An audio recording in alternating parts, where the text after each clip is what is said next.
G'day and welcome to Mark and Sam After Work. Today I want to do a video about rifle cant. What we're talking about, rifle cant, is we're talking about, this is an unloaded rifle. You'll have to trust me on that, and you're a camera, so don't worry. We're talking about where the rifle is dead straight, it's tilted to one side or tilted to the other side. That's what we're talking about when we're referring to cant. A couple of things to talk about. I suppose to measure cant, what you're doing is, in done properly, it's done with a spirit level of some form or other. Now there's ceramic balls and bits and pieces. This one here, I use a US Optics bubble level, which means there's a little bubble on the side here. I've got an image out in the field of what it is, and that shows me where I've got the rifle positioned, right back to, and I can center it up. It is a bubble level is something to use with experience, with an experienced eye to a degree. Seeing that it is dead center is important, but if you do that and you have a good bubble level, then it is very accurate. There are ceramic balls and there are electric meters and there are other bits and pieces to whether you like them or dislike them. That's another whole conversation, but it is a means of measuring the rifle is dead straight. Okay, so that's how you measure it. That's what it is. Now I want to explain what how it affects shooting, what it's actually doing there. It works on the fact that when we shoot our rifle, whether we're using iron sights or we're using a scope, and regardless of the height of the scope, but what we're actually doing is we'll have the barrel is where the bullet comes out, goes to target. The sight picture is looking at target. The sight picture is light. It's a laser beam. It goes straight to target. The bullet, on the other hand, at whatever distance, is always dropping, and the way we counteract that is by shooting up, by pointing the barrel up a little bit so it comes back down to target. Now, when you're looking at just 100 yards, you've got a little tiny movement in there. It's a very straightforward thing. Once you go into long-range shooting, what is actually happening is your bullet goes up and back down onto target. You're looking straight at it, the bullet's going up and down. Now, what I'm actually doing, it's a forward view, so you're seeing the compressed version. What I'm actually doing is your bullet's going up and back down. Now, the longer that is, the further up it goes. So if we come back to this straight ahead view, that bullet, when it goes up and back down on target, relies on two things. One is, you've dialed in your scope, you're using a holdover, whatever it is, you're looking at target, let's use a dialed on scope, you're looking directly at target, and that's as you wind up on your elevation, I should say, you're more and more pointing the barrel up. So the barrel's pointing up, and that means that when you fire it, the bullet goes up and then comes straight down to target. So the first bit of this is where you're pointing the barrel. The second bit of this is the bullet coming straight down onto the target. So you end up where the two things meet. The barrel bullet goes up and comes straight down to where you are aiming. So the reason that happens is we have the trajectory, which is created by where the barrel's pointing, which is up, and then gravity is the thing that pushes it straight back down to the target. Gravity is a straightforward force, without getting too scientific about everything. It is pointing, always pulling straight back down to the center of Earth, so that's where it asks the bullet to go. Now, if you take that combination, which is an up trajectory, that these two work together, where the scope sights and that goes up, is because that rifle is straight up and down. If you put a little bit of tilt on it, so we just tilt a bit over, then the trajectory has just changed. You're looking straight at target, that bullet is going to go up over here. Now, if there was a different force, if it was coming back to where, just straight to target, then it would be coming back on an angle. But of course, gravity is, as I said, always pulling straight down, straight to the center of the Earth. So what's going to happen is the bullet's going to go up and it's going to come down over here, because gravity pulls it straight down from where it was. You tilt over to this side, same thing's going to happen. It's going to go up and it's going to straight down to here. So what we're actually talking about is that because the trajectory has changed from the barrel, the gravity then pulls it over to the side. It doesn't come back to target anymore, it comes back to the side. Now this is extremely consistent, and a lot of fashions completely amazing to think that a bullet can go up. Sometimes in the ELR stuff, the bullet can be going up 200 feet and come straight back down onto target. But it's how it works, and it really does work. So I suppose I'll get into some more detail about that, but what I actually did was put together a video to actually show that. First of all, I set up this target here. It's 1,040 yards, had a couple of shots at a rock, which was a little bit different distance, but a couple of shots, then went into target. My first shot on target, you can see it's dead straight. Right.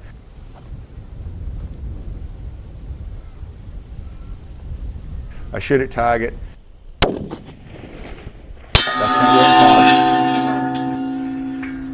Okay, a little bit low, but centre. Yes. So we'll do the same thing. Don't worry about that height. I'm just going to do the same thing, and I'm going to put. Then tilt the scope over, tilt the rifle over. You can see the sight picture. It looks almost exactly the same. We'll shoot with CANT. See where this goes. Yep, ready. Take that shot, and as you can see there, over about 15 inches to the right. Just off right edge. 3 o'clock. Okay. There's that one. Now I'm going to cant it to the opposite and move it back to the left. Same thing, tilt it over to the edge of the sight glass there. Okay.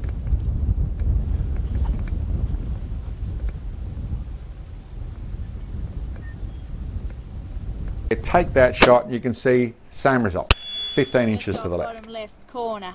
Now you might say, listen, that's 1,000 yards. I don't shoot that far. You know, that's only once you get out to really long stuff. Well, what I did was do one at, this is 613 yards.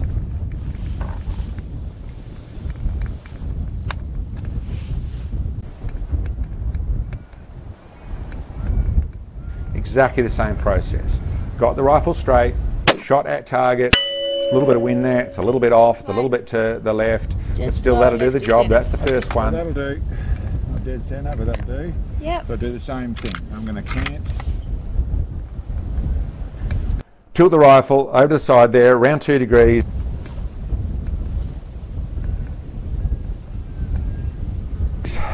Onto target, and you can see there we've got about a 7-inch move. That's where that was. That's just not enough to really pick it up in your scope, but enough to pick it up on the CANT. Yep. So now we'll go to the other side. Now twist it back over the other side.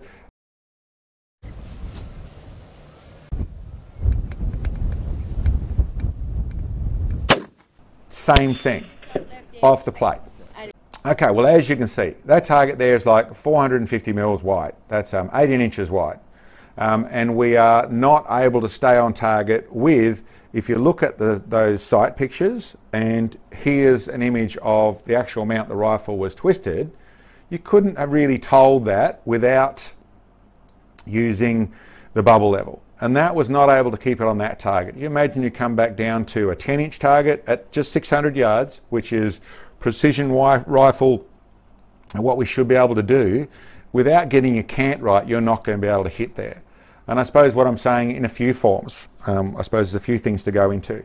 One is the likes of people who get out to longer ranges, and especially once you get out past subsonic zones, and start to blame bullet stability and all sorts of things for a group opening up. Your CANT is so very important. My main way to do this, and what I really, I suppose the bit I want to put forward, is that to get onto target and to be accurate in what you're recording and do it quick, be able to get onto targets, move from targets, making sure and checking your CANT and learning how to check it all the time, making it into part of your pulling the trigger as you've checked your CANT is really important. The way I tend to do it in stable conditions and being able to calm everything down is I always set things up. I make locks so I can lock my CANT, or at least put a lot of restriction on it where it doesn't get moved as I shoot it. So when I shoot it, it doesn't move. Check it periodically, it doesn't move, it's all stable. But that's by putting locking mechanisms in. For the people who shoot without a CANT lock, this bipod here is one that doesn't run with doesn't come with a a locking system. The TRG doesn't come with a locking system. There's quite a few bipods that don't have a decent locking system on them. And then to shoot off your shoulder, your rifle might be flinching a little bit as it actually shoots with torque or how it's sitting on your collarbone, that sort of stuff. And if it's not going to exactly the same place all the time, then that can be what's causing a horizontal spread. I prefer the locking system, and that means that I don't have to concentrate so hard on that. And the detail I'm saying with that is that if the cant stays the same, even if it's not dead straight, if it stays the same, it's always going to go to the same place. I actually, in some formats, I use cant to help fight wind. Sounds a bit crazy maybe, but sometimes in extreme shots, in extreme conditions where you're shooting out at 2 miles or something like that, and there's a decent wind, you've got a 15-mile-an-hour wind you're leaning on with a bit of a slow-moving, long arc bullet, I can end up where I'm at 30 or 35 minutes of wind that I'm trying to get. In some scopes you don't have that option. Now you can start to use holdover, get off your centre line and start to use holdover there. That can get complex too. In various things. One of the things you can do, and it takes a few shots to figure it out, is cant your rifle against the wind to a set position, lock it up, and then what you're actually doing is, let's say the wind's blowing through here, it's pushing it onto target like that. If you've then tilted your rifle over here, your bullet trajectory is going out here, and if there was no wind it would be lobbing over to the left-hand side of your target, but by using the cant to go against the wind, it's lobbing over here and then getting pushed back on the target by the wind. It's a way around.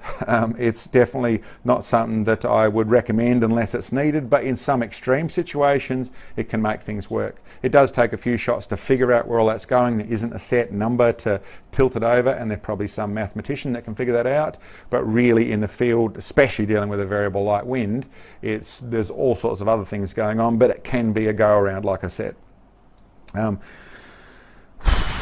So what I want to say with that, what I wanted to point out with that, I suppose the last bit, this was inspired by by scope height. People talking about setting up your scope higher can make cant more of a problem. It makes it a bigger issue. The truth of it is, no. In point blank shooting, in maybe 12-inch high scopes, in close range shooting, yes, there could be some issues. There are some potential issues in the fact that your centre line of your scope and your centre of your barrel, when you lean over a long way, are away from each other. So that, but in long range shooting, no, that really isn't a concern. You could have your scope alongside here. It isn't really a concern, in the same concern as when you understand this trajectory thing. Your scope's looking straight at target, your bullet goes up in the air and back down, and even that height there, that is less than in a 1,000-yard shot, that actual arc I'm putting through with my hand there. When you understand that it's going up, and if it's only a few degrees off over here, the way it's going to come down, when it comes down with gravity, as you can see, at 1,000 yards, a not that discernible distance scope line discernible image created a 15-inch movement in the bullet. So cant, regardless of scope position, is super important. Train for it. Make sure your bubble level is able to where you can see it, you can pick it up all the time. It should be part of getting your scope picture, is making sure your cant is right. If you find your cant keeps moving shot to shot, something needs to be fixed. Whether that's your lockup system is a problem, or your shot, the way you're actually mating up to the rifle, the way the rifle is behaving, there's something going on. But if you keep on having to fight with cant, then it's something that you can work on, and it will improve your shooting. It will improve your groups. You will do better if you keep control and train for and get on top of cant. It needs to stay the same all the time. Anyway, guys, that's that bit of info. It's a really important trick. It's along with parallax, along with follow through on your trigger, along with form, along those bits and pieces. Cant is at least as important, if not more so. So that's it. That's it for cant. Keep in mind, guys, we are not a sponsored channel. We are not affiliated channel. That sort of stuff. All this comes from us, from our own pockets, from our hard work, and from you, the supporters that can help us. So If you like our videos, if you've learned from our videos, please consider making a donation to us to help us do this, to help us keep going so we can keep bringing this stuff to you. Do the bits and pieces we want to, bring more of this information, do the cartridge research, all the bits and pieces that people want to see. We're going to need your help to do that. So please keep in mind that you can do that a few different ways. If you go to the link below our video, our 4AW icon, that'll take you to our channel page. On our channel page, there's a PayPal icon in the banner there. That you can go on, and that you can make individual donations or monthly donations, whatever suits you.